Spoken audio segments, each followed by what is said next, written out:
యెహోషువతో దేవుడు చెప్పాడు ఏంటి అనంటే, భయపడకుడి, జడియకుడి, యుద్ధ సన్నద్ధులై హాయి పట్టణమునకు మరలా మీరు యుద్ధమునకు వెళ్ళమని యెహోషువతో దేవుడు చెప్పాడు. కారణం ఏంటి అనంటే, వాళ్ళు మొదటిసారి ప్రయత్నం చేశారు. ప్రయత్నం చేసి ఫెయిల్ అయిపోయారు, నష్టపోయారు. ఆ ఫెయిల్యూర్ నష్టాన్ని బట్టి వాళ్ళు చాలా కృంగిపోయారు.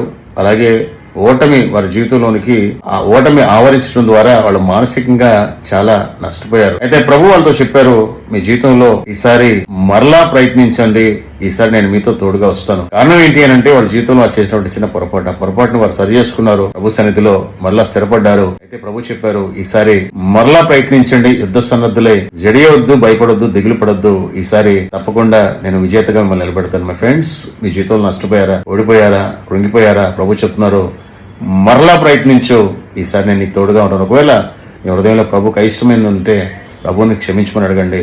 ఆయన కృప మీకు తోడుగా ఉండను గాక. ఆమేన్.